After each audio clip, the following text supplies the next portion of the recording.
Shalom, shalom, shalom. Selamat pagi buat kita semua, Bapak Ibu Saudaraku, di mana saja di pada pagi hari ini kita bisa menyaksikan video ini. Ini semua kita rasakan oleh penyertaan perlindungan Tuhan, sehingga di pada pagi hari ini kita masih diberi kesempatan bernapas untuk menjalankan sesuai dengan kehendak Tuhan. Jadi di pada pagi hari ini harus kita bersyukur, mengucap syukur kepada Tuhan, di mana kita masih diberikan bernapas untuk menghirup udara yang segar. Jadi itu harus kita renungkan bagaimana baiknya Tuhan itu, sehingga kita masih dibanguni di pada pagi hari ini. Jadi Bapak Ibu Saudaraku, di mana juga berada pada saat ini, mari kita datang kepada Tuhan, menyerahkan diri kepada Tuhan, bersyukur kepada Tuhan, supaya kita mendapatkan apa yang dijanjikan Tuhan kepada kita, supaya kita jangan menyia-nyiakan waktu yang diberikan Tuhan kepada kita. Jadi harus kita sungguh-sungguh datang, menaati, menjalankan sesuai kebenaran firman Tuhan, supaya nanti kita akan mendapatkan apa yang dijanjikan Tuhan kepada kita. Itulah kerajaan sorga. Semua kita yang hidup ini pasti akan meninggalkan dunia ini. Itu tidak ada pilihan lain, satu keharusan kita akan berangkat. Jadi yang membuat bahan pikiran kita di pada pagi hari ini bukan keberangkatan kita, tapi yang mau kita harus membuat kita bahan pikiran kita adalah kemana kita jika kita meninggalkan dunia ini. Jadi itu yang harus kita pikirkan. Jadi jangan kita mengatakan ya udah, kalau sudah mati ya udah, terserah Tuhan mau kemana saya dicampakkan, mau ke neraka, mau ke surga, mau kemana, mau dihanyutkan, itu urusan Tuhan. Jangan kita mengatakan seperti itu, karena kita sudah diberi surat kepada kita, yaitu Alkitab.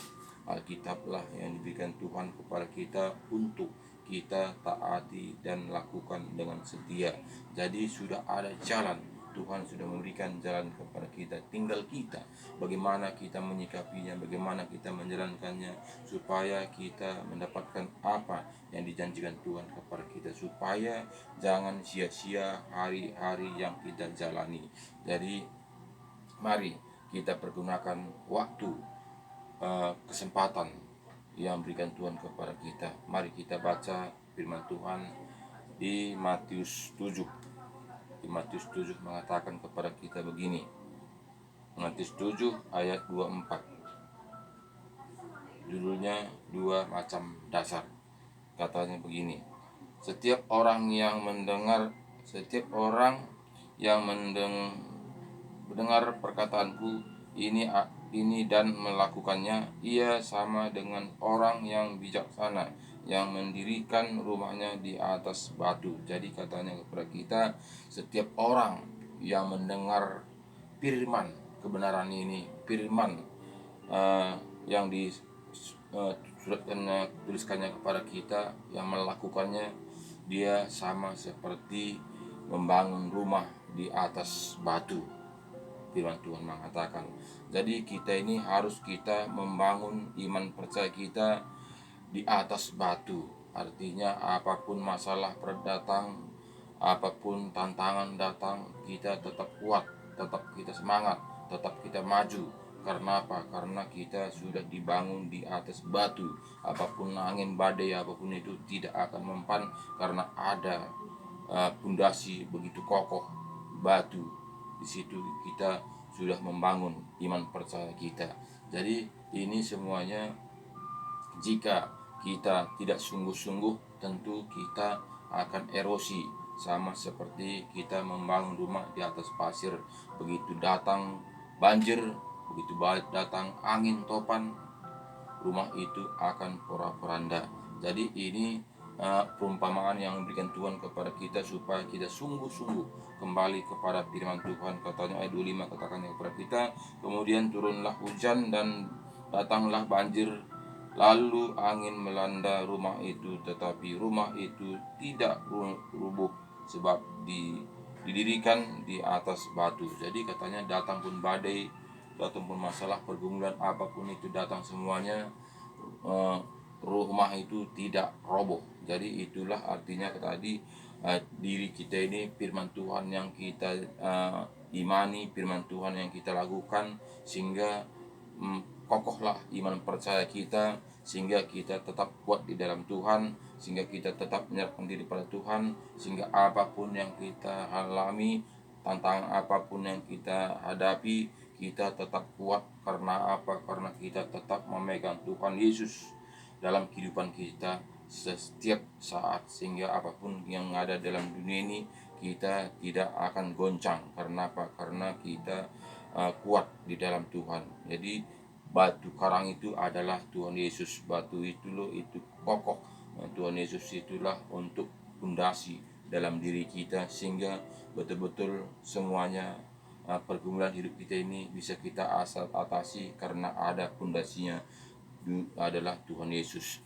Jadi Bapak Ibu Saudaraku di mana juga berada saat ini, mari kita kembali kepada Alkitab, baca Alkitab, tekuni, taati dan setia, supaya kita mendapatkan batu karang itu adalah pondasi itu Tuhan Yesus di dalam hati kita ini, sehingga kita tetap kokoh kuat apapun bencana, tantangan, pergumulan kita, tetap kita hadapi dengan hati lega. Karena apa? Karena Tuhan Yesus ada di dalam hati kita, menuntun, menyertai, membimbing sepanjang kehidupan kita sehari-hari. Jadi semua itu Bapak Ibu Saudaraku harus kita bertindak. Tidak cukup hanya percaya saja, tidak cukup hanya ke gereja saja, tidak cukup hanya ke orang Kristen saja. Harus kita bertindak, harus kita melakukan apa yang diajarkan Tuhan Yesus kepada kita, supaya kita itu bertumbuh dan mengerti dan bisa kita jalankan sesuai dengan kehendak Tuhan. Kita melihat ayat 26 apa katanya kepada kita, tetapi setiap orang yang mendengar perkataanku ini dan tidak melakukannya, ia sama dengan orang yang bodoh yang mendirikan rumahnya di atas pasir. Jadi katanya kepada kita, tetapi setiap orang yang mendengar perkataanku ini dan tidak melakukannya, ia sama seperti membangun rumahnya di atas pasir, dia mengatakan. Jadi jika kita mengatakan saya orang Kristen tapi kita tidak membaca firman Tuhan dan melakukannya, berarti iman kita itu sama seperti orang yang membangun rumahnya di atas pasir. Bagaimana orang yang membangun di rumahnya atas pasir, begitu datang banjir akan roboh. Begitu ada badai datang, rumah itu akan roboh. Karena apa? Karena pondasinya tidak kuat. Karena pondasinya adalah di atas pasir, sehingga rusak parahlah rumah itu karena pondasinya tidak kuat. Jadi itulah yang diajarkan Tuhan Yesus kepada kita, supaya pondasi kita ini kuat dalam kehidupan kita sehari-hari, supaya kita bisa menyukuri apa yang diberikan Tuhan kepada kita. Jika pondasi itu tidak kuat, tentu kita tetap was-was, tetap kita mengeluh, tetap kita itu bersungut-sungut. Karena apa? Karena nggak ada kepuasan dalam hati kita. Kita tidak bisa mengucap syukur. Karena apa? Karena yang berpikir adalah pikiran kita, karena berpikir adalah logika kita, karena berpikir adalah kedagingan kita. Jadi Bapak Ibu Saudaraku sekalian, di pada pagi hari ini, marilah kita kembali kepada firman Tuhan, supaya kita itu kuat, supaya kita itu semangat, supaya kita itu tetap ceria, supaya tetap kita itu bergairah. Karena apa? Karena ada roh Tuhan bekerja dalam hati kita ini, sehingga kita tetap bersyukur. Karena apa? Karena ada penghiburan dalam tubuh, dalam diri kita. Jadi itu semuanya tidak didapati di mana-mana, tidak bisa dibeli dengan harta kita, tidak bisa dibeli dengan uang kita.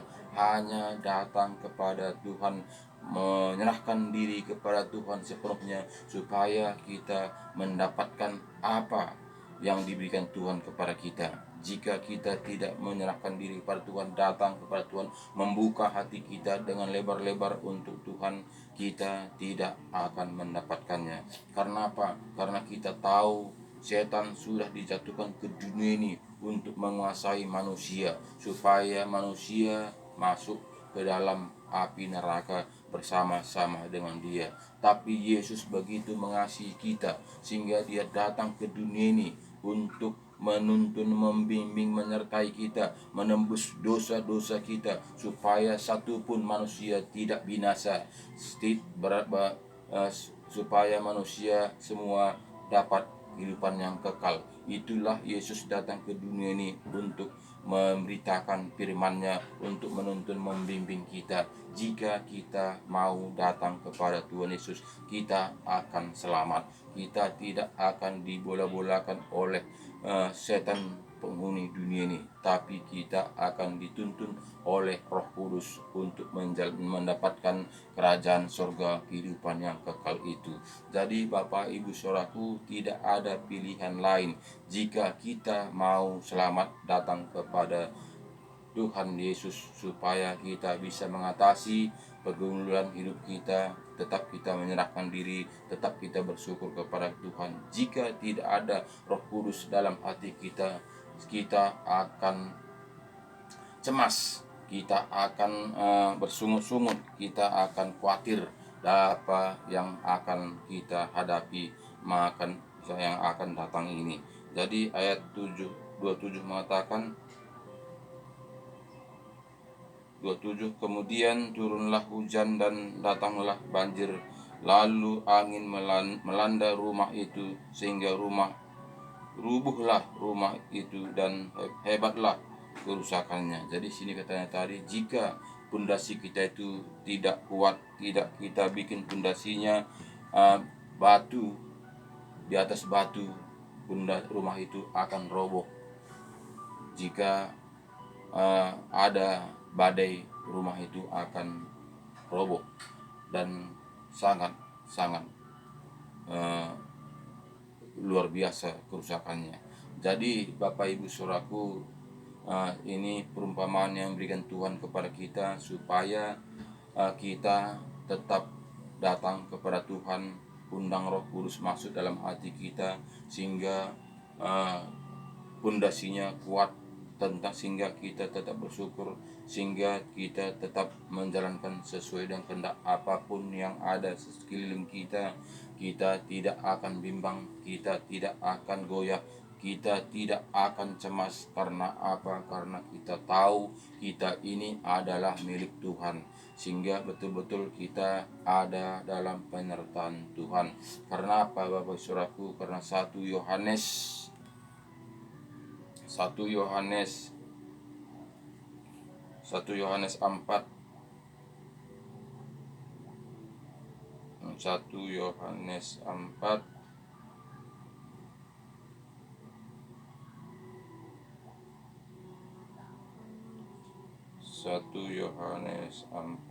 ayat 4. 1 Yohanes 4 ayat 4 katanya begini, Bapak Ibu Saudaraku, kamu berasal dari Allah, anak-anakku, dan kamu telah mengalahkan nabi-nabi palsu itu, sebab roh yang ada di dalam kamu lebih besar daripada roh yang ada di dalam dunia ini. Itu katanya kepada kita, saudaraku, jika kita sudah sungguh-sungguh datang kepada Tuhan. Jadi kata Tuhan kepada kita, roh yang ada di dalam diri kita ini, yang sudah dimateraikan dengan roh kita ini, lebih besar dari roh-roh yang ada di dalam dunia ini. Sehingga apapun tantangan, apapun masalah, apapun yang harus kita hadapi, kita sudah kuat, karena lebih besar roh yang ada di dalam diri kita ini, sehingga daripada roh-roh yang ada dalam dunia ini. Jadi itulah membuat kita kuat, bisa kita maju, bisa kita gigih tegak terus, karena ada penuntun, membimbing, menyertai kita, yaitu Roh kebenaran, Roh Kudus. Jadi itulah Bapak Ibu Saudaraku, bukan hasil kekuatan kita, bukan karena kehebatan kita, tapi karena kita taat dan setia untuk menjalankan sesuai dengan kebenaran firman Tuhan. Jadi itulah yang bisa kita bagikan di pada pagi hari ini Bapak Ibu Saudaraku, supaya kita kembali kepada Alkitab, supaya ada pedoman hidup kita, supaya ada tuntunan hidup kita, supaya kita jangan bimbang, supaya kita jangan ragu-ragu, supaya kita jangan was-was, supaya kita jangan bersungut-sungut menghadapi kehidupan dalam dunia ini. Apalagi kita melihat akhir-akhir zaman ini Bapak Saudaraku, sangat-sangat sukar sekarang ini Bapak Saudaraku, karena kita melihat bagaimana keuangan kita saat ini Bapak Saudaraku, ekonomi kita saat ini Saudaraku sangat sukar, sangat makin sukar Saudaraku. Ekonomi kita ini sekarang ini kita melihat bagaimana kita membeli sangat semua mahal Saudaraku, semua naik, semua harga barang naik semua Saudaraku, tapi kita mengambil uang sangat susah. Apalagi seperti kami pedagang kecil-kecilan Saudaraku, sekarang ini semuanya serba datang ke rumah. Jadi itulah membuat para pedagang di pasar itu Saudaraku semakin sepi. Karena apa? Karena saat ini semua yang ada bisa kita tunggu di rumah. Karena apa? Karena semua itu bisa kita panggil dengan membeli dengan melalui HP. Jadi semuanya serba online. Jadi semuanya para pedagang di pasar itu Saudaraku sudah mulai melemah.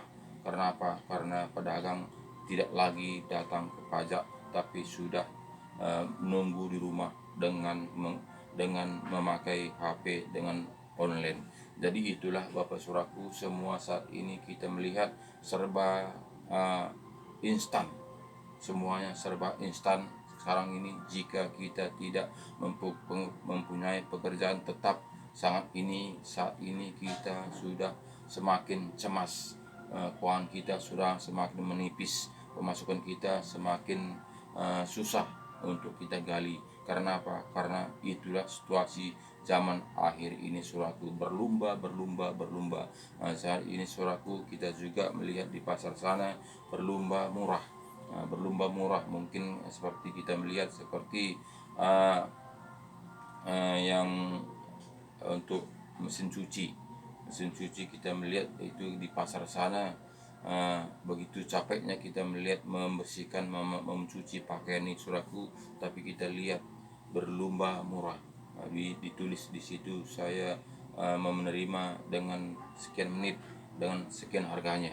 Jadi berlumba dengan merek segitu dipamerkan harganya, sehingga itulah membuat kita itu makin susah. Karena apa? Karena pekerjaan makin berat tapi pemasukan semakin sedikit. Jadi itulah itu Bapak Saudaraku, jika iman kita tidak kokoh, jika iman kita tidak kuat, jika iman kita tidak berdasarkan Tuhan Yesus, seperti yang dibilang tadi, harus kita mendirikan rumah di atas batu. Jadi juga kita harus mendirikan iman percaya kita di dalam Tuhan Yesus, supaya Tuhan Yesus tetap dalam kekuatan dalam kehidupan kita, menjalankan kehidupan kita sehari-hari, sehingga kita tidak was-was. Karena apa? Karena pasti Tuhan akan menolong kita, menyertai kita bagaimanapun situasi kita. Tetap kita pegang tangan Tuhan Yesus untuk menyertai kita sepanjang kehidupan kita sehari-hari. Hanya itu yang bisa kita lakukan di pada saat-saat zaman sekarang ini Bapak Saudaraku. Jika kita tidak memegang kebenaran firman Tuhan dengan teguh, pasti kita akan erosi, pasti kita akan cemas, pasti kita akan susah berpikir, karena situasi memang saat ini begitu Saudaraku. Jadi kita melihat keadaan dunia saat ini Bapak Saudaraku sangat mengerikan. Karena apa? Kita melihat saat ini sangat banyak orang yang kelaparan, sangat banyak orang saat ini. Kita melihat di pasar sana sudah jalan-jalan. Kita melihat juga bagaimana keadaan dunia sekarang ini, di mana-mana berita tentang peperangan. Bahkan juga kita melihat saat ini Bapak Saudaraku, kita melihat tentang keadaan gempa bumi dan di mana-mana saudaraku. Bahkan jika kita melihat saat ini saudaraku, banjir di mana-mana saudaraku. Bahkan kita ini semua bencana alam kita melihat saat ini sangat mengancam kita. Jadi jika iman percaya kita tidak kuat, jika kita tidak membentengi hati kita dengan firman Tuhan, menyerahkan diri sepenuhnya kepada Tuhan, apa yang harus kita bisa lakukan saat ini, apa yang bisa kita kerjakan saat ini. Kita tidak bisa berbuat apa-apa, hanya kita bisa berdoa kepada Tuhan, lakukan apa yang bisa kita lakukan supaya semuanya yang kita lakukan itu adalah dituntun Tuhan, akan diberkati Tuhan. Sehingga karena apa? Karena kita tetap dalam tuntunan Tuhan. Jadi apapun yang kita hadapi, bersyukur, bersyukur, bersyukur. Hanya itu yang bisa kita jalankan Bapak Saudaraku. Karena apa? Karena tidak ada pilihan lain karena memang begitulah situasi zaman sekarang ini. Jadi Bapak Ibu Saudaraku, marilah kita saling mendoakan satu dengan lain, saling merangkul dengan satu dengan lain, saling mengasihi satu dengan lain, saling memperhatikan satu dengan lain, supaya kita bersama-sama datang kepada Tuhan untuk menjalankan kebenaran firman Tuhan, supaya kita bisa bersyukur dan bisa kita menghadapi situasi zaman sekarang ini. Jika kita berpecah-pecah, jika kita hanya melihat orang, jika kita hanya menghakimi orang, jika kita hanya mementingkan diri kita sendiri, jika kita hanya mengutamakan diri kita sendiri, hanya kita mengatakan saya yang benar, orang itu kita tunjuk dan begini-begini dan sebagainya, itu tidak mendapatkan solusi yang baik. Tapi sembarilah kita saling mendoakan, saling merangkul, supaya kita ini tetap kuat dan tetap kita bisa bersyukur kepada Tuhan. Jadi itulah yang bisa kita sampaikan di pada pagi hari ini, di mana renungan di pada pagi ini, supaya kita tetap kuat semangat di dalam Tuhan Yesus. Terima kasih banyak. Shalom. Tuhan Yesus memberkati kita setiap gerak-gerik kita, apapun yang kita kerjakan selama di pada pagi hari ini. Haleluya. Amin.